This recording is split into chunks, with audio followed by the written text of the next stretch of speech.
The dusty streets of Fort Apache buzzed with whispers as Thomas Mackenzie stumbled past the barracks for the third time that morning.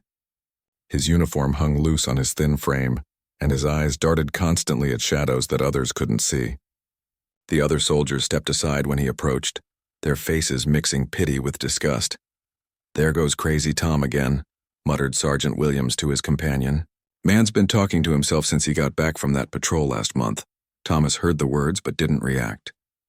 He had learned to ignore the stares and comments. What they didn't understand was that the voices in his head weren't madness. They were memories. Memories of screaming horses, fallen comrades, and the taste of blood in his mouth as Apache arrows whistled past his ears. The year was 1885, and the Apache Wars were tearing through the Arizona territory like wildfire. Thomas had enlisted 3 years ago as a fresh-faced farm boy from Ohio, eager to serve his country and make his family proud. But the desert had changed him. The endless patrols, the surprise attacks, the sight of mutilated bodies left behind by war parties.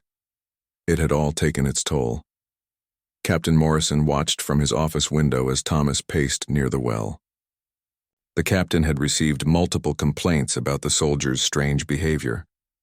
Men reported that Thomas would suddenly drop to the ground during normal conversations, claiming he heard war drums in the distance. Others said he spent hours staring at the horizon, muttering about smoke signals that weren't there. "The man's lost his mind," Lieutenant Parker had told the captain just yesterday. "He's become a liability to the unit. Yesterday, during rifle practice, he started shouting about invisible enemies and dove behind cover. He nearly shot Private Johnson by accident." But Captain Morrison remembered a different Thomas Mackenzie. He remembered the young soldier who had saved 2 wounded men during an ambush near Devil's Canyon. He remembered the scout who could track Apache movements better than most of their Indian allies. There was something in Thomas's eyes that wasn't madness. It was knowledge. Thomas had been part of a reconnaissance mission that went terribly wrong 6 weeks ago. His unit of 12 men had been sent to investigate reports of Apache activity near Skeleton Creek. They never made it to their destination. An Apache war party led by the fierce warrior Nietzsche had caught them in a narrow canyon, and only Thomas had escaped alive. The official report stated that Private Mackenzie had shown cowardice under fire and abandoned his post. But Thomas knew the truth was different.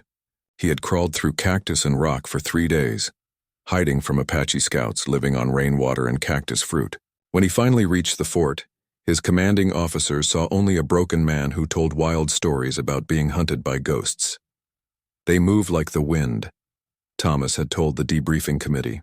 "You can't hear them coming until it's too late. They know every rock, every shadow in this desert. We're fighting an enemy that belongs to this land while we're just visitors passing through." The committee had dismissed his observations as the ramblings of a traumatized mind. They labeled him unfit for active duty and assigned him to menial tasks around the fort. Thomas spent his days cleaning weapons, hauling water, and enduring the mockery of his fellow soldiers. Dr. Hayes, the fort's medical officer, had examined Thomas multiple times. The doctor found no physical injuries but noted severe psychological distress. "The man appears to be suffering from what we might call soldier's heart," he wrote in his report. "He demonstrates classic symptoms of mental breakdown following traumatic combat exposure." But Thomas wasn't broken. He was learning. Every sleepless night, every flashback, every moment of hypervigilance was teaching him something crucial about Apache warfare. While others saw paranoia, Thomas was developing an almost supernatural awareness of his surroundings. He could sense movement in the peripheral shadows, hear the subtle sounds that preceded an attack, and feel the tension in the air that came before violence. The other soldiers began avoiding Thomas completely when he started drawing strange maps in the dirt. These weren't military maps showing roads and landmarks. Instead, Thomas drew patterns of movement, wind directions, and what he called spirit paths, routes that Apache warriors used to approach their targets unseen. "Look at him," laughed Corporal Stevens one evening as Thomas knelt by the fence studying the ground. "He's drawing pictures in the dirt like a child. Command should ship him back east before he completely loses his mind." What Corporal Stevens didn't understand was that Thomas was studying Apache tracks that were 3 days old. The barely visible signs told him a story of 7 warriors moving north toward the Mogollon Rim. Thomas could read the age of the tracks, the weight of the horses, and even guessed the identity of the war party leader based on the distinctive wear pattern on one horse's shoes. As autumn approached, reports of Apache attacks increased throughout the territory.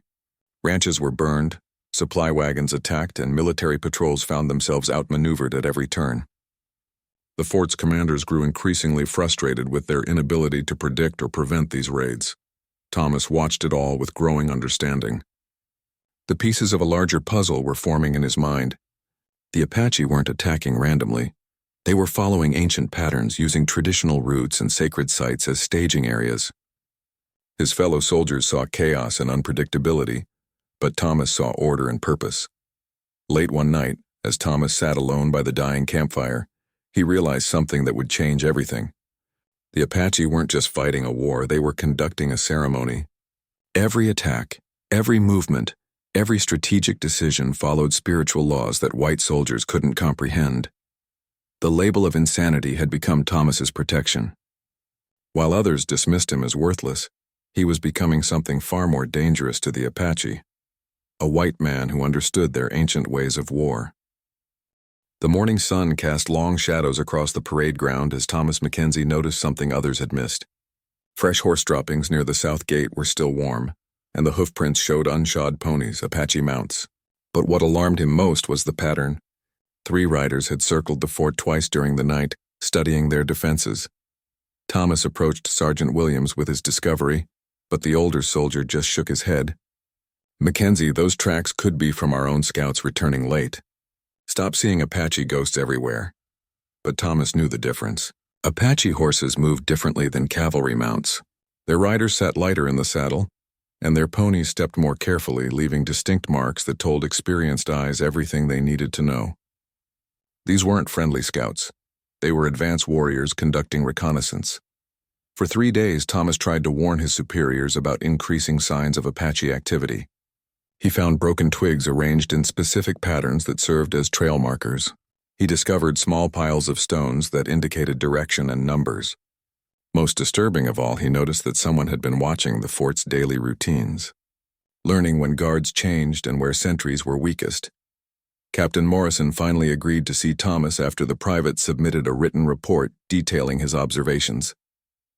The captain's office was sparse and military clean, with maps of the territory covering one wall. Morrison was a practical man who had earned his rank through battlefield experience, not politics.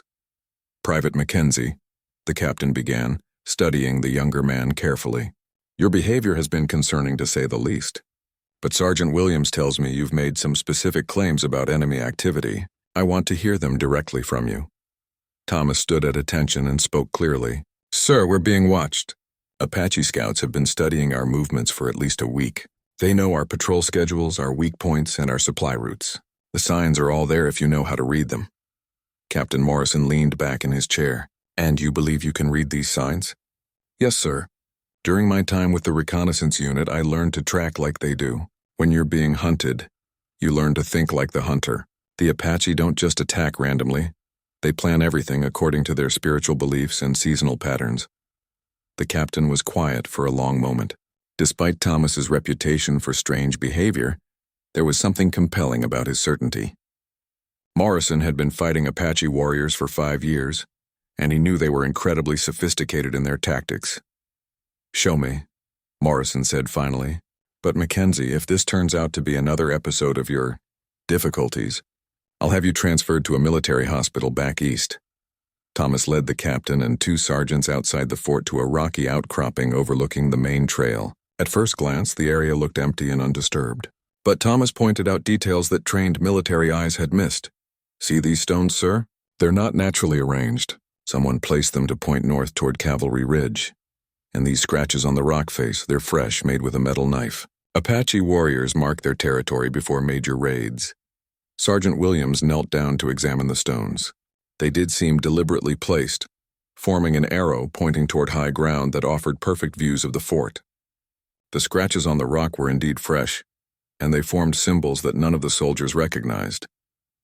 "There's more," Thomas continued, leading them to a dead tree about 50 yards away. "This branch was broken yesterday morning. See how the break is clean and fresh? Someone climbed this tree to observe the fort, and they left this behind. Thomas pointed to a single eagle feather wedged in the bark. To most people, it would seem like natural debris, but Thomas understood its significance. Eagle feathers were sacred to the Apache, and leaving one behind was both a blessing and a warning. Captain Morrison examined the feather carefully. "What does this mean, Mackenzie?" "It means they're not just planning a raid, sir. This is going to be something much bigger. The feather placement suggests this is a spiritual mission, not just a military one. They're following ritual patterns that go back generations." Over the following days, Thomas continued his investigations while maintaining his regular duties. He mapped the locations of various signs and began to see a larger pattern emerging. The Apache weren't just gathering intelligence. They were preparing for a massive coordinated attack. The breakthrough came when Thomas discovered a series of smoke signals being exchanged between distant mountain peaks. The signals appeared random to casual observers, but Thomas recognized them as a complex communication system. Apache war parties across a vast area were coordinating their movements. Thomas spent hours watching the signals and slowly began to decode their meaning. The main war party was much larger than anyone suspected, possibly 300 warriors led by multiple chiefs. They weren't planning to attack the fort directly. Instead, they intended to destroy a crucial supply convoy and trap the soldiers in a siege that could last for months. When Thomas brought this information to Captain Morrison, the captain's reaction was skeptical but concerned. "Mackenzie, you're telling me that 300 Apache warriors are massing for a coordinated attack based on smoke signals and scattered feathers?" "Yes, sir. And I know where they're planning to strike. The supply convoy from Fort Verde will be ambushed at Dead Man's Canyon in 3 days. It's the perfect location. Narrow walls, no escape routes, and multiple hiding places for warriors." Morrison studied his maps. Dead Man's Canyon was indeed a vulnerable location, and a supply convoy was scheduled to pass through there soon. If Thomas was right, it would be a massacre. But if Thomas was wrong, Morrison would be risking his career on the word of a soldier many considered mentally unstable. The captain made his decision. "Mackenzie, I'm going to give you a chance to prove your theories. But understand this. If you're wrong, you'll be court-martialed for causing unnecessary panic. If you're right—" Morrison paused, studying the young soldier's determined face. "If you're right, then maybe you're not as crazy as everyone thinks." That night, Thomas lay awake planning his next move. He had convinced his captain to listen, but proving his theories would require something more dangerous than reading signs in the desert. He would need to get close enough to the Apache war party to confirm their numbers and intentions. As dawn approached, Thomas made a decision that would either vindicate his claims or cost him his life. He would venture into Apache territory alone, using the skills he had learned during his traumatic escape weeks earlier. The same hypervigilance that others called madness would now become his greatest asset in a deadly game of cat and mouse. Thomas Mackenzie slipped out of Fort Apache before dawn, carrying only his rifle, a canteen of water, and strips of dried beef. He had painted his face with mud and ashes to break up his pale complexion, and he moved with the careful silence he had learned during his desperate escape weeks earlier. The desert was already warm, despite the early hour. Thomas knew he had perhaps 12 hours before his absence would be discovered and search parties sent out. That gave him enough time to reach the Apache gathering point he had identified through careful observation of smoke signals and track patterns. Moving through the rocky terrain, Thomas felt his senses sharpen with each step. Every sound, every movement of shadow, every change in the wind carried information. His fellow soldiers had called this paranoia, but Thomas now understood it was survival instinct refined to an almost supernatural level. After 2 hours of careful travel, Thomas reached a high ridge that offered views of the valley below. What he saw there made his blood run cold. The intelligence he had gathered was correct, but the reality was even worse than he had imagined. Spread across the valley floor were hundreds of Apache warriors and their horses. Thomas counted campfires and estimated the force at nearly 300 men, the largest gathering he had ever seen. This wasn't just a raid. It was a full-scale military operation designed to drive white settlers from Apache territory permanently. Thomas recognized several war chiefs among the leaders. Naiche, the warrior who had destroyed his reconnaissance unit, was there along with Geronimo's lieutenant, Mangus, and the feared war leader Nana. These weren't young hothead warriors looking for glory. These were experienced fighters who understood exactly what they were planning. Using his field glasses, Thomas observed the camp's organization. The warriors were divided into smaller groups, each led by experienced war chiefs. Weapons were being distributed and horses were being prepared for long-distance travel. Most ominously, Thomas saw that many warriors carried multiple rifles, far more firepower than any previous Apache force. The conversation fragments Thomas could overhear confirmed his worst fears. The Apache had obtained detailed information about Army patrol schedules, supply routes, and fort defenses. Someone had been feeding them intelligence for weeks, possibly months. Thomas watched as the war chiefs gathered around a sand map drawn on the ground. They were pointing to various locations and discussing timing. Although Thomas couldn't understand all the Apache words, he recognized place names and understood enough to confirm that Deadman's Canyon was indeed their primary target. But there was more. The supply convoy attack was only the beginning. The Apache planned to follow it with simultaneous raids on 3 outlying ranches, cutting off potential reinforcements to Fort Apache. Then they would besiege the fort itself, starving out the garrison while avoiding direct assault on the fortified position. Thomas realized he was witnessing the planning of what could be the most devastating Apache campaign in Arizona Territory history. If successful, it would effectively end white settlement in a vast area and force the army to abandon several strategic positions. As the morning progressed, Thomas gathered crucial intelligence about timing and troop movements. The attack on the supply convoy would begin at dawn in 2 days. The follow-up raids would commence at noon the same day. The siege of Fort Apache would begin at sunset, giving the Apache control of movement during darkness. The sophistication of the plan impressed and terrified Thomas. This wasn't the work of savage raiders, as many soldiers believed. These were intelligent military leaders conducting a complex operation with multiple objectives and carefully coordinated timing. Thomas also observed something that would prove crucial in the coming battle. The Apache warriors, despite their numbers and confidence, had one significant weakness. They were planning to attack in traditional ways, using tactics that had served them well against previous enemies. But Thomas had learned something during his traumatic escape that might give the army a crucial advantage. During his 3-day flight from the Canyon Massacre, Thomas had discovered that Apache warriors followed predictable patterns when pursuing enemies. They used traditional hunting formations and approached targets along spiritual paths that held religious significance. This knowledge, combined with his understanding of their timing, might allow a smaller force to turn the Apache's strength against them. The most dangerous moment came when Thomas was leaving the observation point. A young Apache scout appeared suddenly on the trail below, moving directly toward Thomas's hiding place. Thomas had 2 choices: try to escape and risk being seen, or remain motionless and hope the scout would pass by without detecting him. Thomas chose to freeze, pressing himself against the rocks and controlling his breathing. The Apache scout was skilled and alert, examining the ground for any signs of intrusion. For several terrifying minutes, the warrior moved closer to Thomas's position, his dark eyes scanning the landscape with practiced expertise. The scout stopped less than 10 feet from where Thomas lay hidden. Thomas could see the man's war paint and the fresh scalps hanging from his belt. The warrior's hand rested on his knife handle as he studied the area with growing suspicion. Then a distant bird call drew the scout's attention away. The warrior listened for a moment, then moved off toward the sound, apparently satisfied that any disturbance had been caused by natural wildlife. Thomas remained motionless for another hour before daring to move. The journey back to Fort Apache was a nightmare of careful movement and constant vigilance. Thomas knew that Apache scouts would be patrolling all approaches to their main camp, and discovery would mean death or worse. He moved from cover to cover, sometimes waiting for hours before crossing open ground.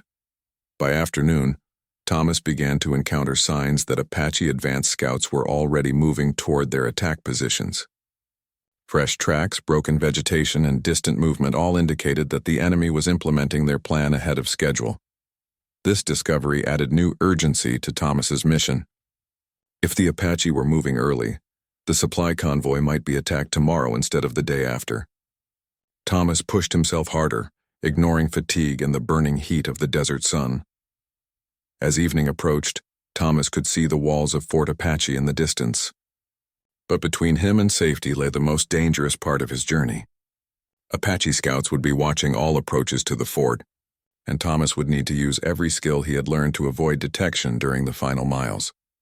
Thomas waited for full darkness before beginning his approach to the fort. He knew the guard schedules and the locations of sentries, but he also knew that Apache warriors might be watching those same positions. Getting inside the fort without being detected by either friend or enemy would require perfect timing and absolute silence. The information Thomas carried could save hundreds of lives, but only if he could survive the next few hours and convince his superiors to act on intelligence gathered by a soldier they considered insane.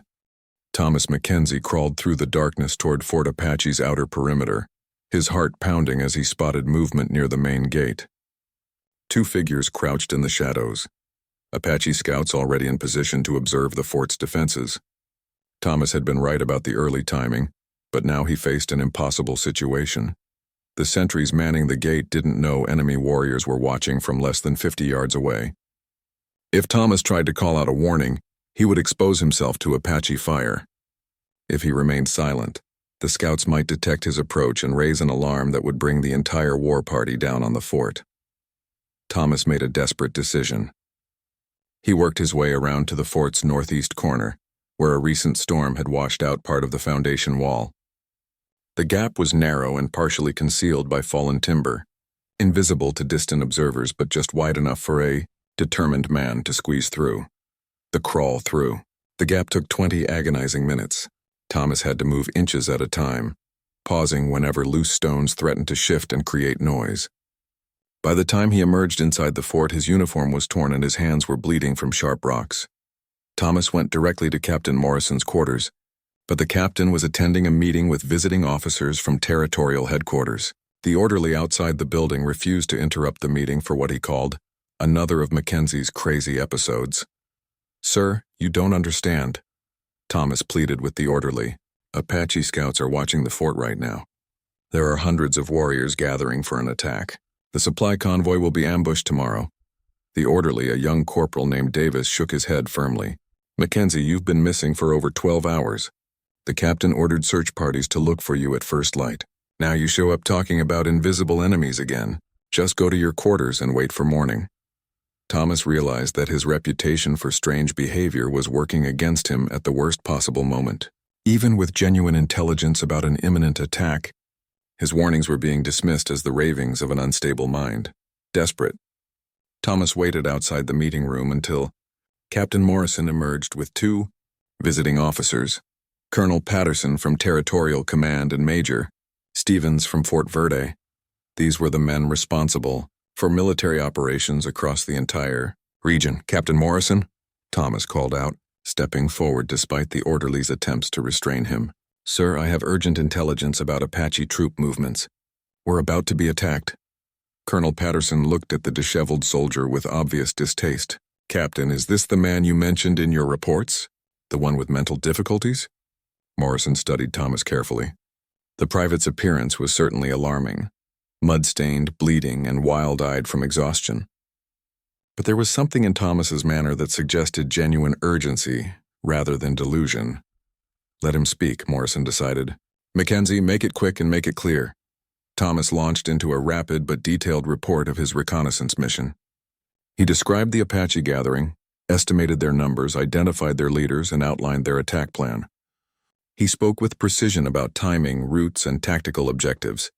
The three officers listened with growing skepticism. Colonel Patterson interrupted several times to ask how a single soldier could have gathered such detailed intelligence without being detected. Major Stevens questioned whether Thomas could accurately identify Apache leaders from a distance. "Private Mackenzie," Colonel Patterson said when Thomas finished, "your story is impressive, but it's also completely unverifiable. You claim to have spent 12 hours in enemy territory, observed hundreds of warriors, and returned without being detected. This sounds more like a fantasy than a military report." Thomas felt his credibility slipping away. "Sir, there are Apache scouts outside the fort right now. Send a patrol to check the South Gate area. You'll find fresh tracks and evidence of surveillance." Morrison nodded to Major Stevens. "We can verify that much. Send Sergeant Williams with 2 men to examine the area Mackenzie mentioned." While they waited for the patrol to return, Thomas provided more specific details about the Apache plan. He drew maps showing attack routes, estimated timing for each phase of the operation, and explained how the enemy intended to coordinate multiple strikes. Even if some of this is accurate, Colonel Patterson said, we can't base major tactical decisions on intelligence gathered by a soldier whose mental state is questionable. The risk of false alarms and unnecessary panic is too great. Sergeant Williams returned 20 minutes later with disturbing news. His patrol had indeed found fresh Apache tracks near the south gate, along with evidence that observers had been watching the fort from concealed positions. Sir, Williams reported, Private Mackenzie was right about the surveillance. Someone was definitely out there, and they left in a hurry when we approached. Found warm ashes from a small fire and hoofprints from unshod ponies. This confirmation changed the atmosphere in the room. The visiting officers could no longer dismiss Thomas's warnings as pure delusion, but they still struggled to accept the scale of the threat he described. Major Stevens studied the maps Thomas had drawn. Private, even if your intelligence is accurate, we can't simply cancel the supply convoy based on one man's observations. That convoy is carrying medical supplies and ammunition that Fort Verde desperately needs.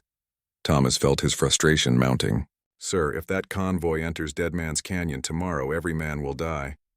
The Apache have positioned warriors on both rim walls and blocked the exit routes. It's not just an ambush. It's a trap designed to eliminate an entire unit. Captain Morrison faced a terrible decision. His instincts told him that Thomas might be right, but military protocol required more than one man's word before taking dramatic action. Canceling the convoy would require explanations to higher command and could damage careers if the threat proved false. Mackenzie, Morrison said finally, I'm going to send a small reconnaissance patrol to verify your claims about enemy positions. If they confirm Apache activity in the canyon, we'll take appropriate action. But until then, the convoy proceeds as scheduled. Thomas realized that bureaucratic caution was about to cost dozens of lives. The reconnaissance patrol would take hours to reach the canyon and return with their report. By then, the Apache would be in final position for their attack, and any attempt to warn the convoy would be too late. Captain, may I volunteer for the reconnaissance patrol? Thomas asked. I know exactly where to look for Apache positions, and I can guide the patrol to avoid detection. Colonel Patterson laughed harshly. Absolutely not. Private Mackenzie, you're confined to quarters pending a full psychological evaluation. Your recent behavior suggests a complete break from reality. As the meeting broke up, Thomas felt a crushing sense of helplessness. He had risked his life to gather crucial intelligence, but the very reputation that had allowed him to think like the Apache was now preventing anyone from believing his warnings.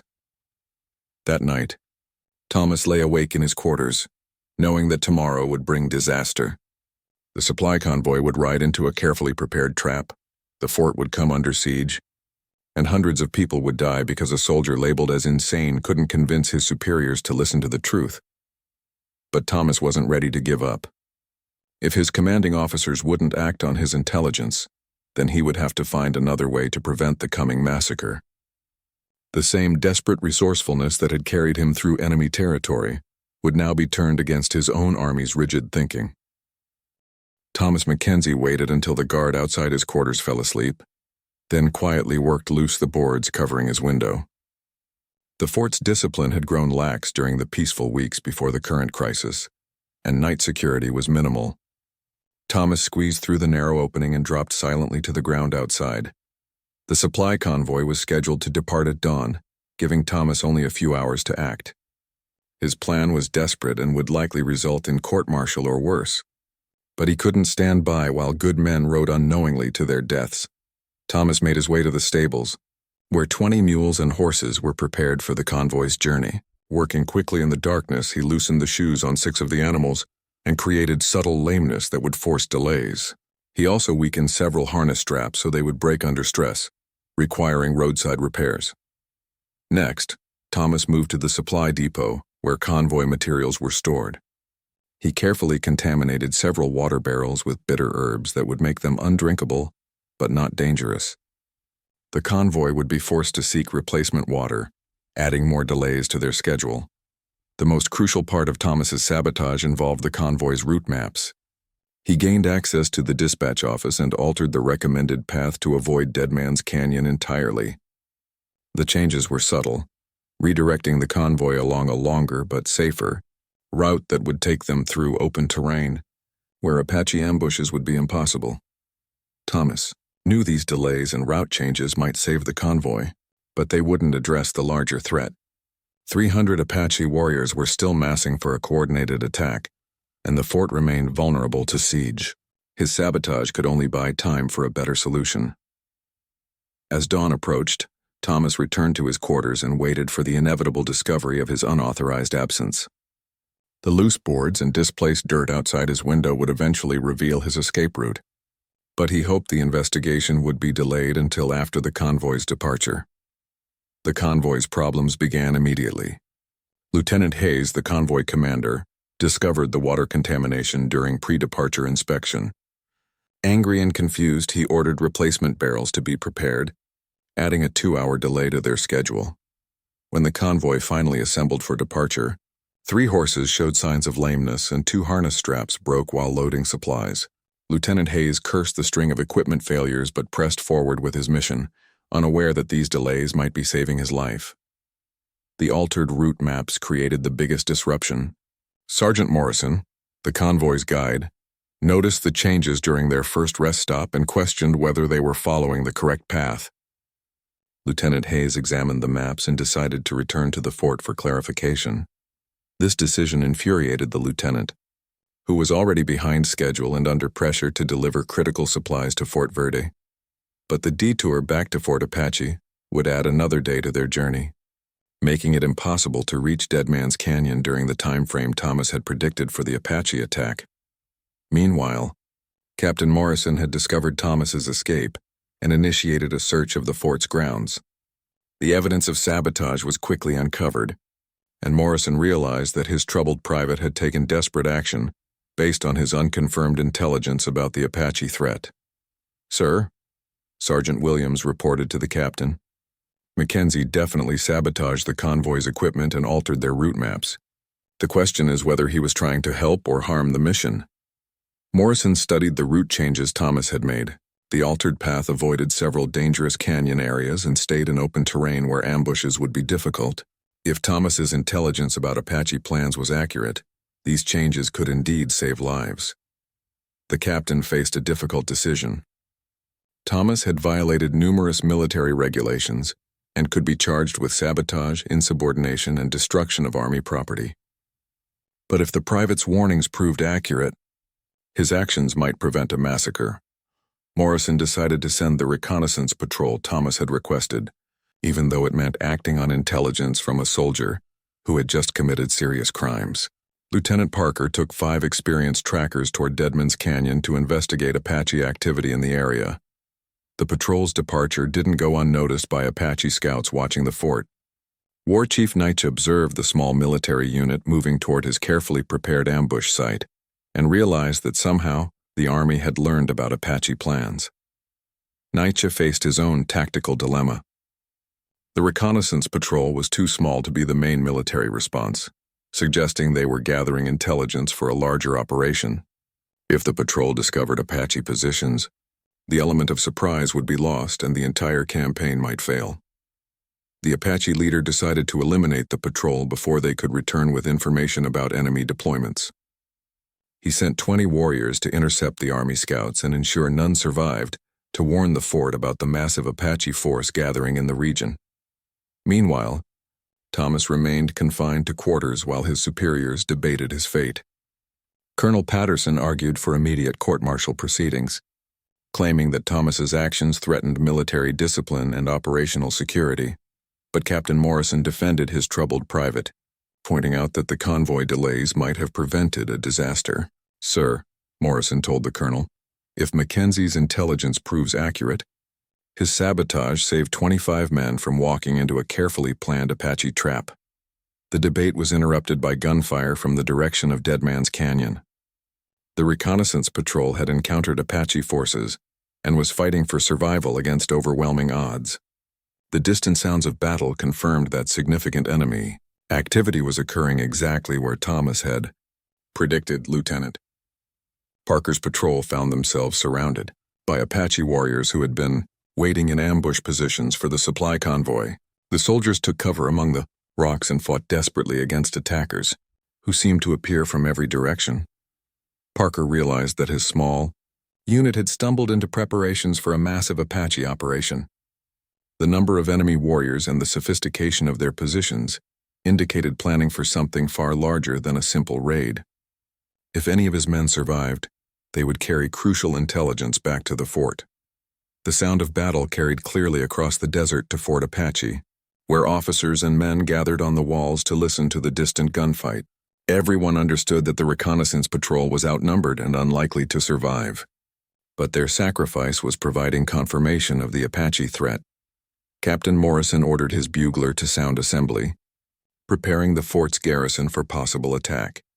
If Thomas's predictions were accurate, the Apache would follow their canyon ambush with strikes against the fort itself. Thomas listened to the gunfire from his confined quarters and knew that his warnings had been tragically confirmed.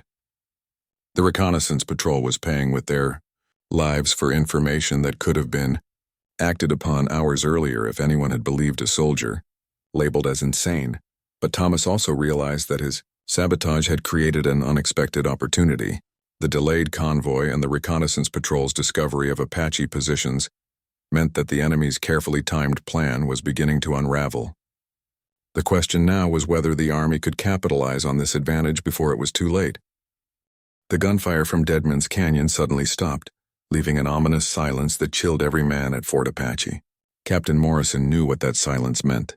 Lieutenant Parker's reconnaissance patrol had been wiped out, but not before confirming the massive Apache presence that Thomas Mackenzie had warned about. Morrison rushed to Thomas's quarters and found the private standing at his window, listening intently to sounds from the desert. Despite his confinement, Thomas had somehow obtained paper and pencil and was sketching what appeared to be tactical diagrams. "Mackenzie," Morrison said urgently, "your intelligence was correct. The patrol found Apache forces exactly where you predicted. Now I need to know everything about their plans. Numbers, timing, attack routes, everything." Thomas turned from the window with grim satisfaction. "Captain, they'll attack the fort at sunset today. 300 warriors divided into 4 assault groups. But they're not planning a direct attack on the walls. They're going to try to starve us out while picking off anyone who ventures outside." Morrison studied the diagrams Thomas had drawn. They showed detailed attack formations and approach routes that demonstrated intimate knowledge of Apache warfare tactics. "How can you be so certain about their strategy?" "Because I've learned to think like them, sir. During my escape from the Canyon massacre, I wasn't just running. I was studying how they hunt. Apache warriors follow spiritual patterns that go back generations. They believe certain approaches bring victory while others bring defeat. The captain made a decision that would have seemed impossible days earlier. "Mackenzie, I'm releasing you from confinement and placing you in charge of defensive preparations. Your knowledge of Apache tactics may be our only advantage." Thomas felt a mixture of vindication and terror.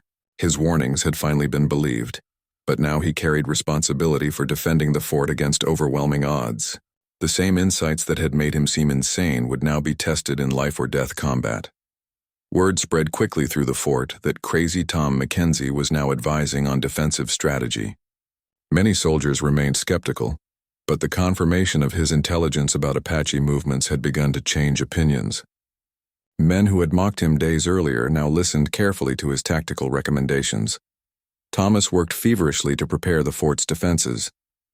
He repositioned sentries based on his understanding of Apache approach routes, created false defensive positions to draw enemy fire away from real strong points, and established supply caches that could sustain the garrison during a prolonged siege.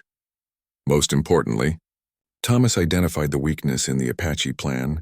Their strategy depended on traditional assault patterns that assumed the defenders would react in predictable ways. If the army could break those patterns and force the Apache to adapt their ancient tactics, the superior numbers might become less decisive. As afternoon shadows lengthened, Apache war cries echoed from the surrounding hills. The sound sent chills through seasoned soldiers who had never heard so many enemy voices raised in unison.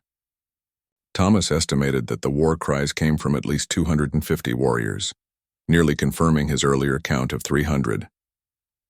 Colonel Patterson, who had previously dismissed Thomas as mentally unfit, now sought his advice about evacuation options. "Private Mackenzie, should we attempt to withdraw the garrison before the attack begins?" Thomas shook his head firmly. "Sir, they want us to run. Apache warriors are most effective when pursuing fleeing enemies. Our best chance is to make this fort so costly to attack that they'll eventually give up and seek easier targets. The first Apache probes began an hour before sunset. Small groups of warriors tested the fort's perimeter defenses, drawing fire to identify weapon positions and response patterns.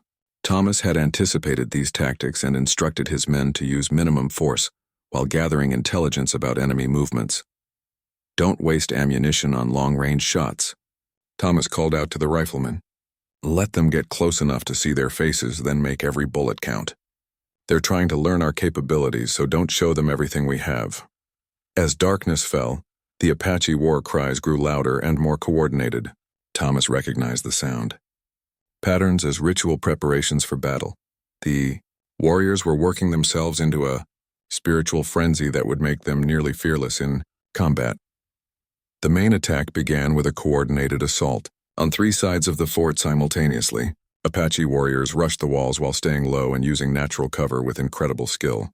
Their war cries filled the night air as hundreds of figures emerged from the darkness like vengeful spirits. Thomas had positioned his defenders to concentrate fire on the most dangerous approach routes while using the fort's architecture to create crossfire zones. His understanding of Apache tactics allowed him to predict exactly where the heaviest attacks would fall. The battle raged for 3 hours with neither side gaining decisive advantage. Apache warriors demonstrated incredible courage and skill, scaling the fort's walls and engaging in hand-to-hand combat with defenders. But Thomas's defensive preparations channeled their attacks into killing zones where superior army firepower could be most effective.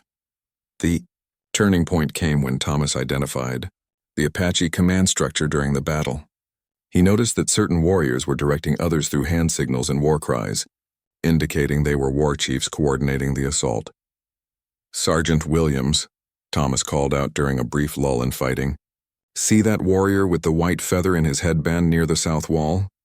That's Nietzsche, one of their primary leaders. If we can eliminate him, their coordination will break down." Williams was an expert marksman who had earned recognition for his shooting skills. He studied the target Thomas had identified and waited for a clear shot. When Nietzsche exposed himself to direct another assault wave, Williams fired a single, precise shot that dropped the war chief instantly. The death of Nietzsche created immediate confusion among the attacking warriors. Without his tactical leadership, the carefully coordinated assault began to fragment into individual attacks that were easier for the defenders to repel. Thomas pressed this advantage by launching a limited counterattack against the most aggressive Apache positions. "Captain Morrison, if we hit their left flank now while they're reorganizing, we can force them back and give ourselves breathing room for the rest of the night." The counterattack succeeded beyond expectations. 20 soldiers, led by Thomas himself, charged out of the fort and struck Apache positions that were transitioning between assault formations. The surprise attack killed several more warriors and captured weapons that would strengthen the fort's defenses. Most importantly, the counterattack demonstrated to the Apache that the fort's defenders were not behaving according to traditional patterns. Instead of simply hiding behind walls and waiting for rescue, they were taking aggressive action that disrupted Apache tactical assumptions. As dawn approached, the surviving Apache warriors began withdrawing to defensive positions in the surrounding hills. They had lost nearly 50 men killed or wounded, including 2 war chiefs, while inflicting only minor casualties on the fort's garrison. Thomas watched the withdrawal with mixed feelings. The immediate threat had been repelled, but he knew the Apache would regroup and try different tactics. The next phase of the siege would test whether his understanding of enemy psychology could continue to provide advantages against such overwhelming numbers. Dawn revealed the true scope of the Apache withdrawal. Thomas Mackenzie watched from the fort's highest tower as hundreds of warriors repositioned themselves in the hills surrounding Fort Apache. Rather than retreating, they were preparing for a prolonged siege that could last weeks or months. Captain Morrison joined Thomas on the tower, studying the enemy positions through field glasses. "Mackenzie, they're not giving up.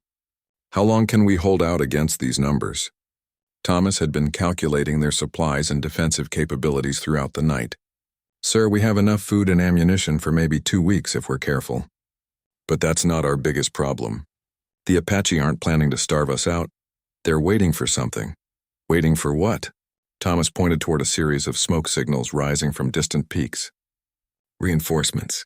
More war parties are coming from other territories. What we faced last night was just the advance force. This revelation sent chills through the officers gathered on the tower. If more Apache warriors were joining the siege, the fort's position would become completely hopeless. The nearest army reinforcements were weeks away, and no relief column could fight through hundreds of enemy warriors. But Thomas had noticed something during the night battle that gave him an idea, a desperate plan that could turn the Apache's greatest strength into a fatal weakness. The enemy's coordination and traditional tactics, which made them so formidable, also made them predictable to someone who understood their patterns. "Captain," Thomas said quietly, "I think I know how to break this siege, but it will require me to leave the fort again and take an enormous risk." Morrison studied his young soldier carefully. Thomas no longer looked like the broken, paranoid man who had been labeled insane weeks earlier. The successful defense of the fort had restored confidence in his tactical insights, but Morrison still worried about sending anyone into territory crawling with Apache scouts. "What do you have in mind, Mackenzie?" Thomas explained his plan in detail.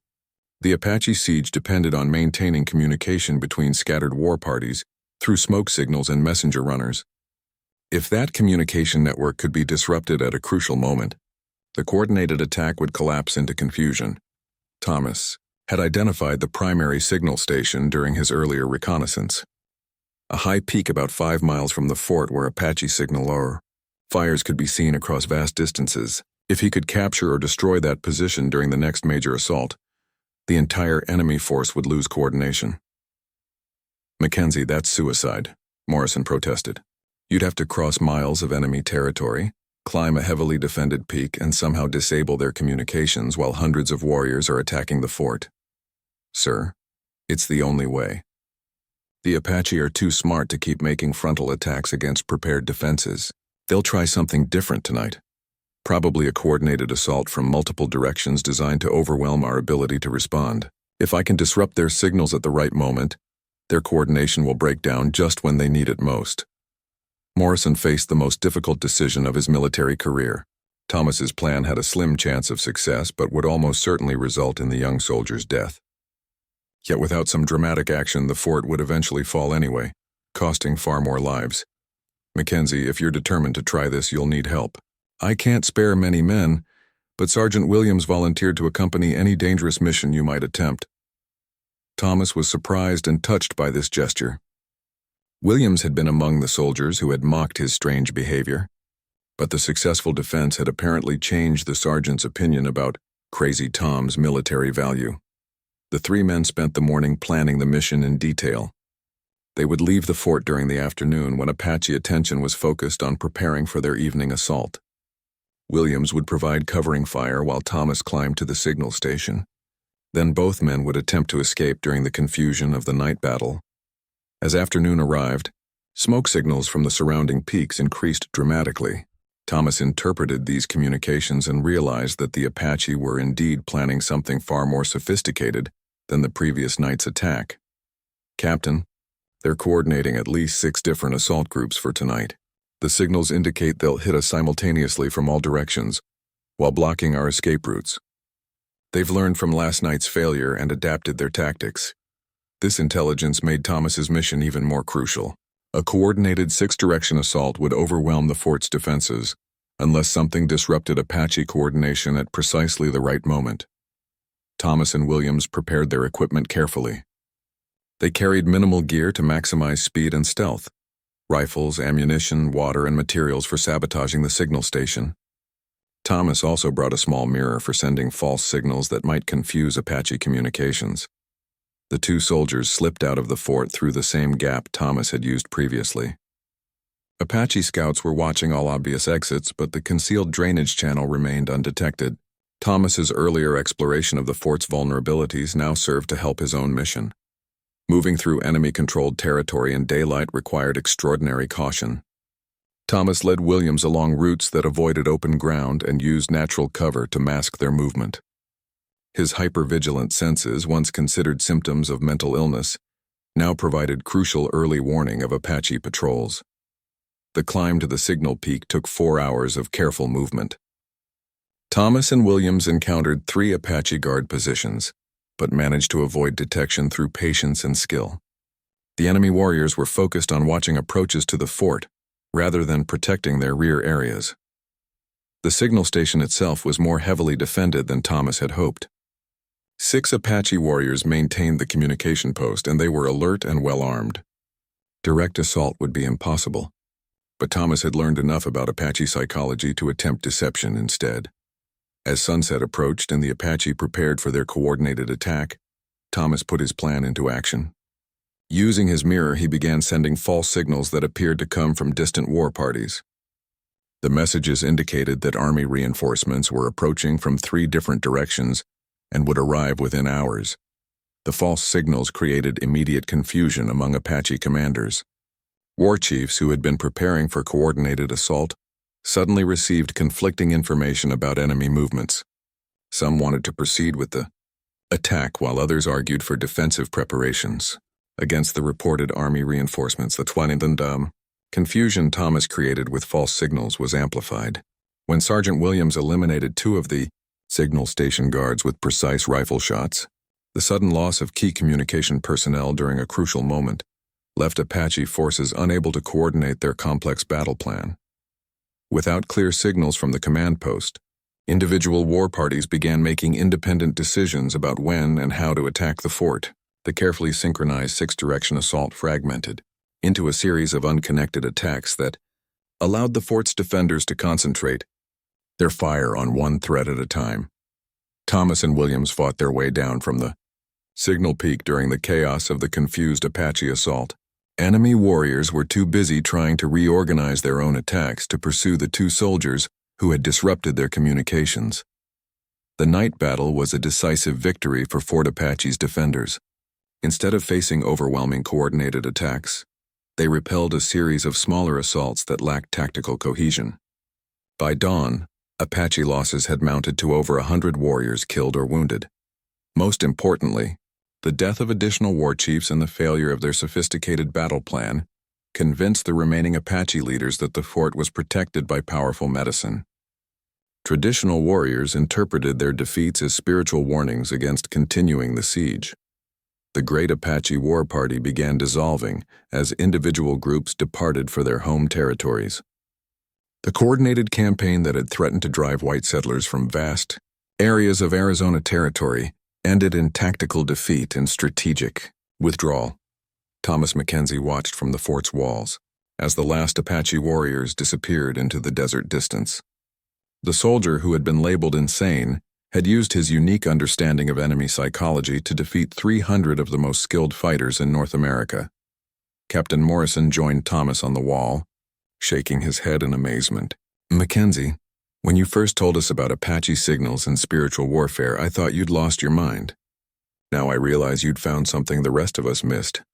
Thomas smiled grimly as he watched the empty horizon. "Sir, sometimes the line between madness and insight is thinner than people think. What matters is whether you can tell the difference when lives depend on it."